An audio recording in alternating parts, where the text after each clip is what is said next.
young girl took over her sick mother's job cooking at a ranch. The lonely rancher gave her one chance and suddenly falls for her.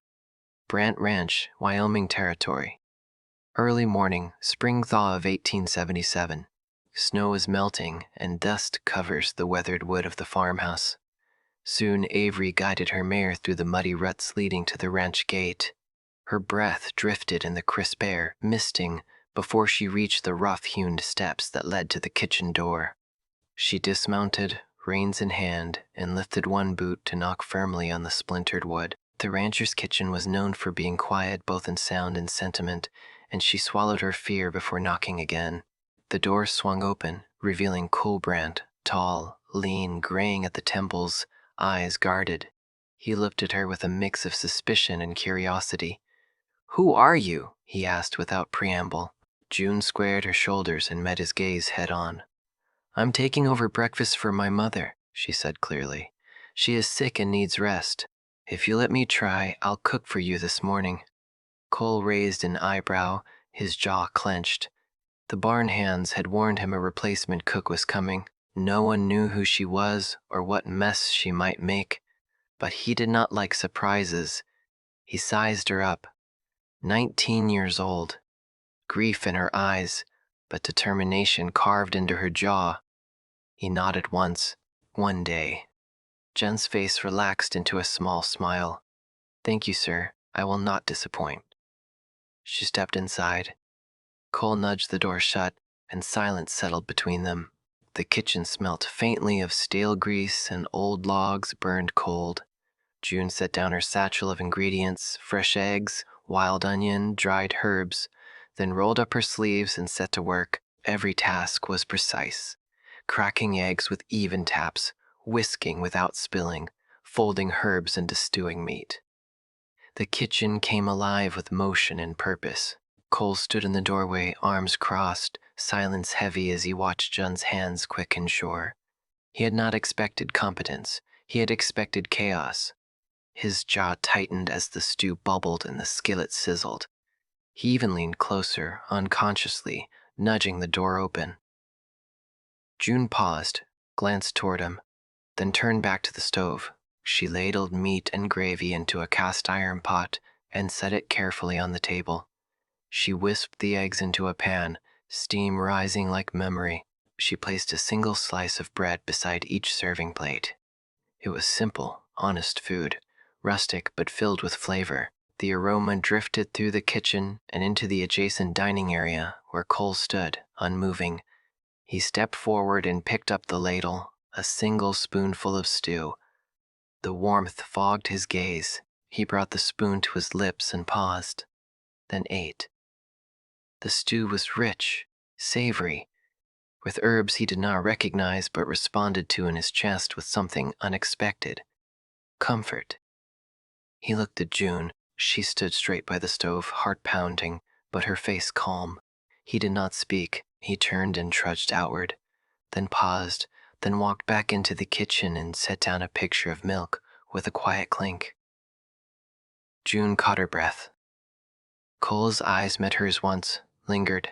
Then he returned to the door without another word. June began plating eggs and toast as the ranch hands filed in. They took their seats, cast doubtful glances, but tasted the food. Soon, only spoons and forks moved. Quiet fell over the long table except for the occasional soft murmur. Good, simple, thank you. Envy followed them from several high windows. By the time they finished, every plate was clean. June silently cleared them from the table and began washing dishes. Cole lingered nearby. He said, "That was good." June paused, her hand in soapy water, and looked up. "Thank you, sir." He nodded and walked away, but paused at the door and looked back once more. "Tomorrow," he said. June swallowed, though she had not eaten herself. "Yes, sir, tomorrow." Cole nodded again and stepped outside. The door closed and June exhaled deeply, washing her hands with purpose. Cole had been ready to dismiss her, ready to upset the stew pot in disdain, but the scent arrested him. The taste surprised him, and for the first time since his wife died, Someone had earned more than a passing nod in his kitchen. That same morning, shortly after sunrise, June stepped from behind the counter, heart pounding as she watched ranch hands eye the breakfast she had laid out: golden cornbread muffins, crisp bacon, and scrambled eggs with wild herbs. The long, rough-hewn table was filled with skeptical faces. Word about the new cook had spread fast, and expectations were low. Corn muffins? A cowboy sneered, slicing one open. Bet it's dry as Kansas. He took a bite. Heads turned, his eyebrows shot up. He swallowed, relaxed, and took another. A quiet murmur followed. Not bad. A burly ranch hand dipped his fork into the eggs. Herbs from the garden? He asked, surprised. June nodded and wiped her hands. The man ate respectfully, breaking the silence only to say, "Real good and tastes like home." June exhaled slowly and began clearing the table, filling pitchers with water and milk, wiping crumbs into a bowl. She avoided glancing at Cole, who sat at the head of the table. He never ate breakfast with them, but she felt his gaze as she worked. Once the last plate was cleared and the table wiped, June turned. She expected nods, maybe a polite word. Instead, she found Cole standing by the table, staring at the crumbs. He nodded once, turned and left without a word, leaving silence behind. June blinked, searching his face. He didn't return. She washed dishes in focused silence, turning mugs upside down, wiping the stove, folding cloths. Each movement spoke of respect for her craft and respect for those who used it. Outside, morning light shifted through drifting clouds. Ranch hands trickled out, heading to chores. June lingered at the sink, listening to empty kitchen echoes. Then she saw it on the step by the door, a bottle of fresh milk. Dawn dew glistened on its glass surface. No note, no flourish, just milk. Her breath caught as she lifted it, cold and kind. She read the label. It came from the ranch herd. It had been years since she tasted milk so fresh. June stood quietly, hand resting on the bottle, then whispered, "Thank you, sir." She gently placed it on the counter, then returned to her work, her heart lighter. The day continued without fuss. June prepared a hearty midday lunch: seasoned beef stew, baked beans, and crusty bread. As evening fell, she baked pumpkin pie using squash from her mother's cellar, her kitchen filled with sweet cinnamon and butter. The ranch hands ate in appreciative silence. At the end of dinner, June swiftly cleared the table, stacked and washed plates with practiced care. As she finished folding cloths, Cole appeared in the doorway. She froze, a plate dripping suds from her hand. He watched for a long moment before speaking in a low, even voice. "That was fine cooking today." John's wrist stilled midair. She met his gaze. "Thank you," she replied softly. Cole nodded once, turned and left without looking back. June watched him go, heart pounding. She sat down the towel, folded her hands. In that quiet kitchen, she felt something shift. Confidence, relief, or perhaps hope. No fireworks, no grand declarations. Just milk on a doorstep, a quiet word of praise, and a kitchen held together with care. But sometimes the quietest approvals leave the deepest marks. Brant Ranch kitchen and barn. Early morning, about 1 week after June's arrival. June woke before dawn, pale light seeping through the window. She dressed swiftly in the cold, gathering needle and scrap cloth. Outside, patches of snow lingered in the shade. She slipped through the kitchen door and stitched a neat knot in the torn corner of the curtain, each careful pass of the needle closing the tear. The curtain fluttered quietly as she stepped back. Next, she moved to the hitching post. Horses huffed in the cold air, steam drifting from their nostrils. June used a barn fork to sweep snow from the troughs and clear the path so they could drink. It was quiet, humble work, but it did not go unnoticed. Cole appeared in the doorway, coffee in hand. He paused, put down his mug, touched the fork's handle, then walked away without a word. June returned to the kitchen and began preparing blueberry pie. She mixed flour, wild berries she'd picked earlier, sugar, eggs, and fresh milk from the bottle Cole had brought. She added a dash of cinnamon, careful to keep the crust flaky. As the dough rose, she cleaned every counter and stalk in a rhythmic motion. At 7:15, ranch hands filed in for breakfast. Cole lingered in the doorway longer than usual, relaxed as he leaned against the frame. The smell of warm pie filled the kitchen. June pulled the pie pan from the oven and placed it on the table, cutting generous slices and serving them with mugs of coffee. The men murmured in surprise and delight. Cole looked at June, seeing not just the pie, but her care in making it unasked for. He realized she had come not merely to cook, but to nurture. After breakfast, June headed out to the barn to stack firewood. 2 cords of split hardwood waited. Instead of reaching for them all, Cole appeared and lifted heavy logs onto the rack while she carried smaller pieces. Their shared labor made no noise, just the sound of boots on straw and logs settling in place. June smiled. Cole nodded once, and they continued in companionable silence. Later, Cole found June washing dishes. The screen door hinge squeaked. Without a word, he tightened the screw, tested the swing. It closed with a soft click. He removed his gloves, set them on the counter, and left the kitchen. That evening, June prepared vegetable stew with tender beef simmering slowly. She added spoonfuls of berry compost onto sliced bread, making open-faced berry toast garnished with mint from a pot by the window. Just as she was slicing bread, the knife slipped and nicked her palm. She gasped, dropped the loaf, and pressed her hand to her heart as blood welled. The room went still. Cole was at her side instantly. He pressed a cloth over the cut, running his fingers gently under cold water. June's breath caught. Only the crackle from the hearth filled the room. He wrapped fresh linen around her palm, fingers deft but trembling, not out of shock, but something tender. As he tied a tight knot, his eyes met hers. She nodded silently, voice soft. "Thank you, sir." Cole pressed a finger under her wrist to check her pulse. "Good," he said softly. "You eat with them tonight. I'll tend the stew." June swallowed, warmth blooming in her chest. At dusk, she took a seat at the table, cloth still wrapped around her palm, and ate with the ranch hands. Cole arrived with bowls of stew. Placing one in front of her and holding her gaze, she offered a small smile. When she finished, she reached for her bowl. Cole took it from her, walked her to the counter, filled it with water, and washed it. Their hands brushed as the bowl passed between them. June's heart fluttered. Cole paused, then looked into her eyes and nodded, a wordless acknowledgement that something had shifted. Twilight settled. June cleared more dishes, while Cole lingered in the doorway. He stepped forward, picked up the milk bottle, refilled her pitcher, and set it next to her elbow. Their fingers brushed again. June felt a warmth surpassing the heart's glow. Cole lifted his cap, scratched at a stubble, and surveyed the kitchen.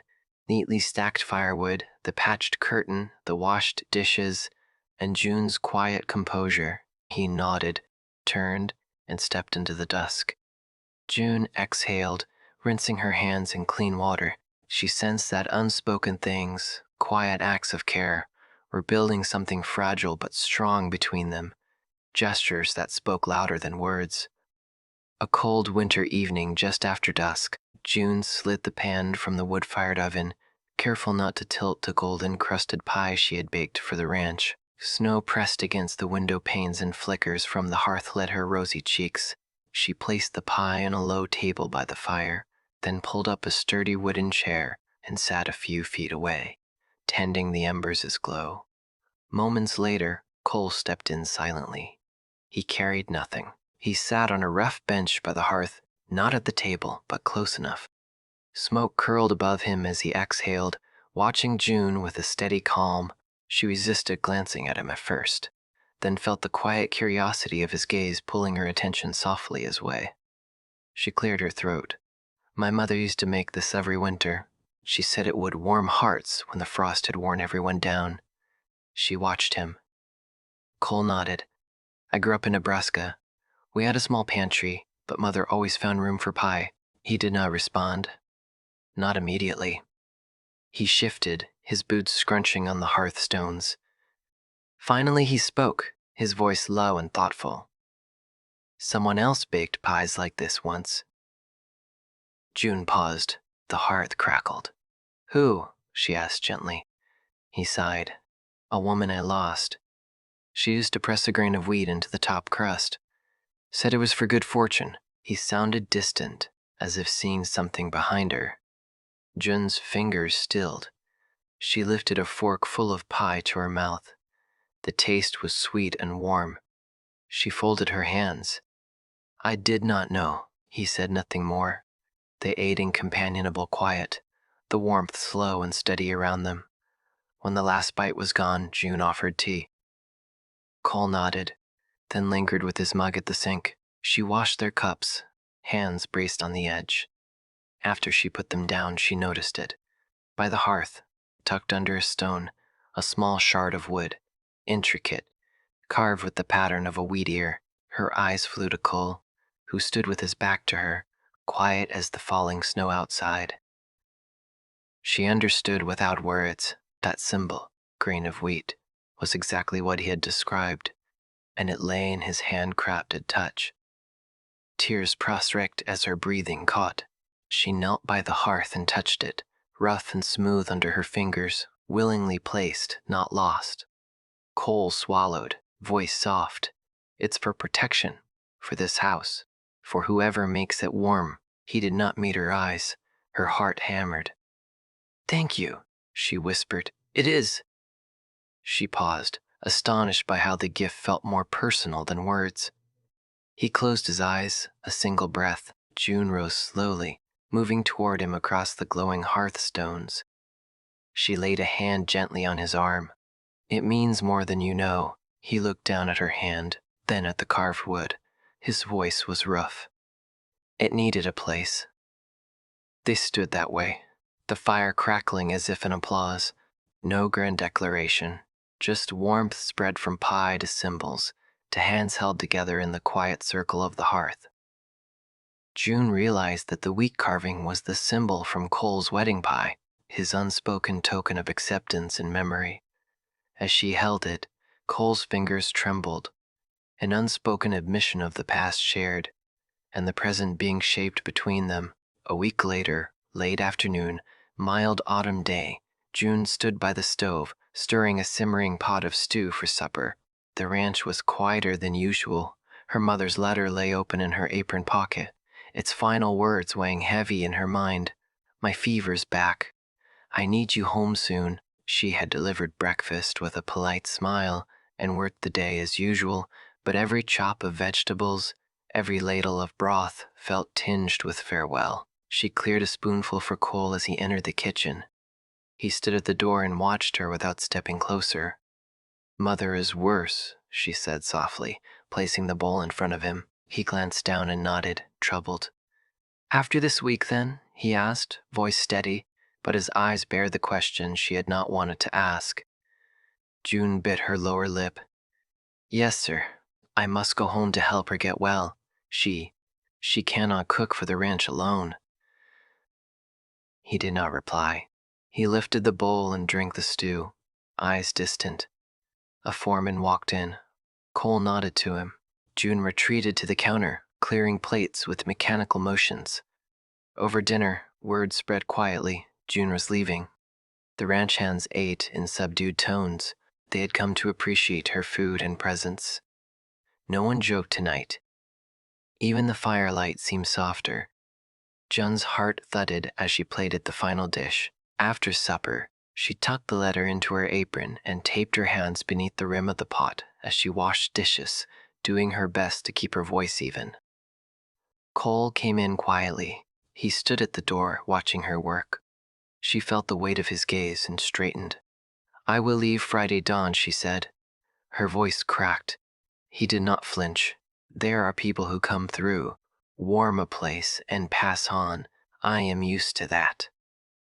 He turned slowly, walked to the door, his silhouette dark against the flickering lamplight. Make your trip well.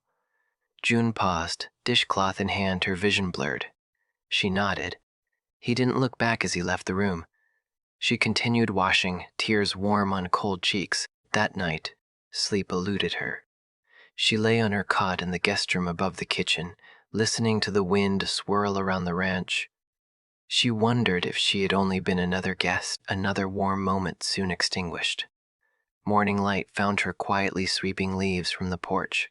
Her saddlebags waited by the door before she made the first trip to the barn. She carried logs for the morning fire, stoking the hearth, wrapping the kitchen in gentle heat one last time. He stacked the last logs midday, paused at the open door. She looked across the expanse of Brett Ranch, corners she had cleaned, herbs she'd planted at the window, a warm feeling she thought hoped might stay. She carried a bucket into the barn to freshen water for the horses. When she returned, a stack of wet, freshly split firewood stood by the hearth, ready. The kitchen smelled of pine and coals. She paused, absorbing the sight. At midday, Cole appeared at the door. His jacket was dusted from the barn, and his face bare of dust and troubled thoughts. He said nothing. He did not move. He just stood and looked. June lowered her eyes. She expected him to turn away. Instead, he spoke. Voice quiet. "I worked last night." She looked up. "What?" "Before midnight." He closed his eyes. "I believed everything would be fine. But the porch, the leaky roof, I do not want you to leave in the rain." June stepped closer. The spent tears on her cheeks were gone, but her voice trembled. "You did that for me?" He gently nodded. His gaze flickered, then fixed on her. "For what you planted here." She realized then Cole had labored through the night so her memory of this place would remain warm, dry, safe, not for his convenience, but for hers. They stood there for a moment.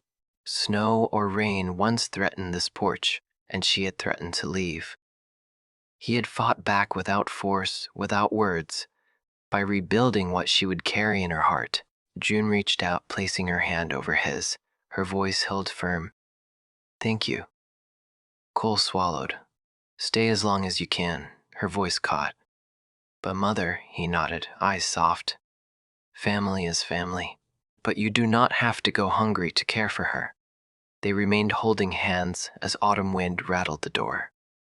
They both knew she would go, but he had given her a reason to stay a little longer, and in that promise, something deeper began to grow. Early morning, the day after June's departure, Cole Brandt sat at the long, empty table that had once been warmed by June's laughter and steady presence. Dawn light struggled through grimy windows, painting dust in the air. He pushed a plate of overcooked ham and dry biscuits across the table, hunger mingling with an unfamiliar ache. The food tastes of routine now, stale, unsatisfied, hollow. He swallowed mechanically, each bite reminding him of what had filled their days. June had left before dawn, and silence now echoed in her absence. The ranch hands flayed through eggs and sausage without noticing his still distant posture. Cole stood abruptly and walked to the counter. He pulled open the drawer where June's satchel had been. Inside lay a folded scrap of paper. His name marked it. Cole. He hesitated. It was June's handwriting, tidy with a charm, all her own. Unfolding it, he recognized the script immediately, a plum pie recipe, annotated with a few smudged notes in the margin. Beneath it, she'd added a few lines in delicate cursive. "Thank you for letting me care for your kitchen. And maybe for letting me care for your heart just a little." Cole traced each word with a trembling finger. His chest tightened. He read the lines again, part through his lips, part in his mind, until he had memorized each phrase. He closed his eyes, leaning his forehead against the countertop. Outside, the wind rattled the windows. He could almost hear her stirring early, opening that same drawer to check the recipe before baking. He sat back down at the table, unfolding and rereading the note until his fingers clasped the paper with such force that the edges creased. Tears welled in his eyes, warm, unbidden. For the first time since his wife's death, he allowed himself to feel the pain she had eased, the warmth she had brought, not just into the kitchen, but into his life. He pressed the note flat on the table, smoothing it out again and again. Wrinkling it tears his hands. The ranch hands left the table quietly as they finished breakfast. but Cole remained unmoving, lost inside those few lines. Finally, he folded the paper back up and placed it gently in his pocket. He rose, steadying himself against the wooden table that had witnessed breaths of possibility. He headed toward the barn, dawn light guiding him. He saddled the horse in near silence, the note pressing against his thigh. As he led the horse out of the stable, his eyes glistened, but there was determination in their depth. That evening at sunset, he sat in the kitchen again. This time, he pulled out June's recipe and baked the plum pie himself, following each instruction with care, his hands guided by memory and longing. When the crust browned and the berries glistened under a dusting of sugar, he caught a generous slice and sat down to taste, his lips closing slowly around the sweetness. He closed his eyes at that first bite, cherished, warm, and full of June, and in that taste he carried the memory of her caring presence and the possibility of what might grow from both their hearts. In that quiet kitchen with the lingering taste of pie and love, Cole realized he could still feed something true, and he would wait until she came back, or until he had found the courage to invite her home again. June's hometown, now with a small eatery. A few weeks after June's departure, early afternoon, Colbrand guided his mount down the dusty main street of the small town, a modest cluster of shops, stables, and the newly opened dairy fronted with a painted sign, Avery's Table. He dismounted and latched the riaji, his fingers lingering on the leather strap. He carried a pie dish wrapped in cloth, the familiar shape warming his heart more than the spring sun. He paused before the door, taking in the sight. Jun's mother, sturdy and smiling, placing chairs outside the aerie. Warmth radiated through the open window. Cole took a breath and stepped forward. The bell above the door jingled softly as he entered. His eyes adjusted to the glow of the wood stove, the aroma of spices, and the sight of June behind the counter, her hair pinned back, hands lined with honest work. She looked up as he entered and froze. The world still. "Good afternoon, ma'am," he said quietly, voice rough. He set the pie down gently on the counter. Jun's mother turned and stilled, recognition dawning. "Oh my," she whispered. She stood and hugged him without hesitation. "Thank you for bringing this, Mr. Brandt." She smelled of fresh laundry and comfort, like home itself. June stepped forward, still silent, eyes locked on Cole. His pulse thudded as he looked at her again, stronger this time. He remembered the young cook who had warmed a rancher's kitchen. Now she stood in her own kitchen, stronger and more certain. "Mr. Brandt," she began, voice steady, "you did not have to." She paused, the words caught between appreciation and something more. Cole lifted his hand toward her face but stopped halfway. He cleared his throat. "June, I wanted to thank you." He gestured at the dish. "Your plum pie. It's the first thing my kitchen smelled like. Warmth in weeks," he swallowed. I thought your mother might like it." June's eyes softened. She glanced at her mother, who nodded encouragement. Then she looked back at Cole. He stepped closer. I don't know if your kitchen has room for an old rancher. I do know I'm tired of cold stoves and empty hearths." He paused, searching Jun's face. If there is space, I've already brought wood." He eased the pie forward. "And I can stay." The hush held. Jun's breath hitched. Her mother cleared her throat and took a cup from the counter. "Well, you two talk. Coffee's hot." June laid her hand on the pie, then reached forward and gently brushed it against Cole's. She said softly, "There is always room for wood and for you." Cole exhaled the weight he'd carried. A genuine smile broke across his face. He brushed dust from his coat. "Thank you." June pulled open a chair for him and poured the coffee. Cole sat, hands steady for the first time in weeks. They ate together. Pie still warm, coffee in cast iron mugs, the smallery filled with the scent of heart and hearth. Cole watched June serve a plate to her mother and then hang coats by the door. He looked back at her. She was home and he was ready to build a place here.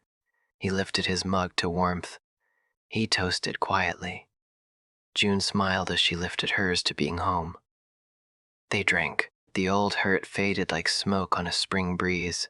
A new warmth grew between them, built on kindness, curiosity, and that first plum pie recipe. It was not a grand declaration. It was a beginning. Cole folded the note from the recipe in his pocket. He had brought more than wood. He had brought himself, and he would stay. And on that bright afternoon in June's eyrie, two hearts chose to warm each other at the stove of life. Avery's table stood on the same dusty street where June had grown up. It was late spring, exactly 1 year since she opened the eyrie. In that time, the humble roadside shack had blossomed into a beloved community spot. A hand-carved golden ear of wheat crowned the wooden sign above the door, a symbol of warmth, harvest, and hope that June and Cole had designed together. Mid-morning light streamed through clean windows, illuminating tables and drifting mows. June stood before the hearth, pulling freshly baked cornbread from a cast-iron skillet. The warm scent mingled with laughter of customers, finishing biscuits and sipping coffee. Cole leaned over a tabletop, polishing it attentively. His sleeves were rolled up, revealing strong forearms, hands once accustomed to splitting firewood and mending fences, now refining dining tables with care. June paused and watched him for a moment, smiling quietly as he moved naturally in the space. Outside, Jen's mother sat on the porch swing, knitting softly, her shawl draped over her shoulders, gray curls tasseled by the breeze. She glanced between her daughter and daughter-in-law, her heart swelling at seeing this rancher settled in her home. By late morning, the lunch crowd had arrived, locals traveling wagon hands, families curious to taste June's cooking. Plates emerged with savory stew, fresh baked bread, green beans from June's garden, and cherry cobbler topped with cream. Conversations rose in contented murmurs. People didn't just come for food, they came for community, nurtured by good meals and genuine care. At the back, a chalkboard announced June's heirloom cornbread and Cole's ranch house bliss stew. The hand-lettered special reflected their partnership, her cooking, his hospitality, their shared story. June carried a steaming tray into the dining room.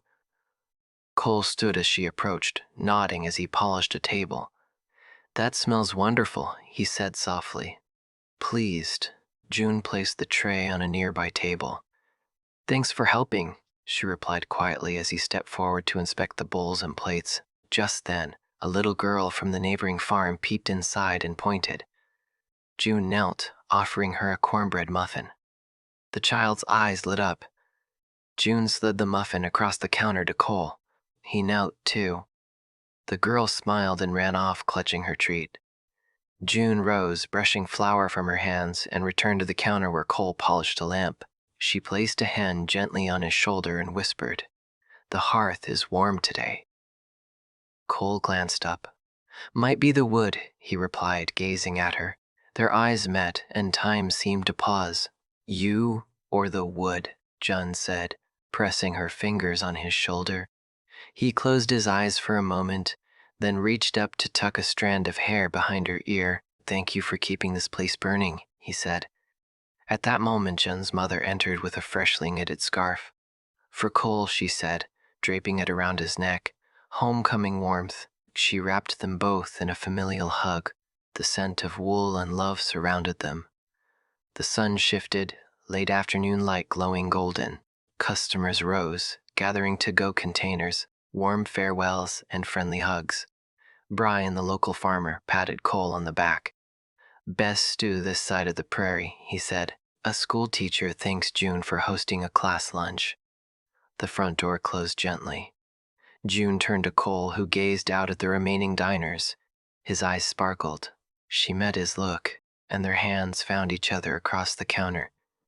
They stood quietly as the light softened, bathing the eyrie in lingering warmth. June placed her hand on Cole's arm and said, "It is warm now." Her voice held calm contentment. He leaned close, forehead brushing hers. "Because you never gave up on this kitchen or on me," he whispered. She pushed her AirPods button to report and said that the lights were on. "Who was looking?" June closed her eyes, heart full. "This fire is ours," she replied.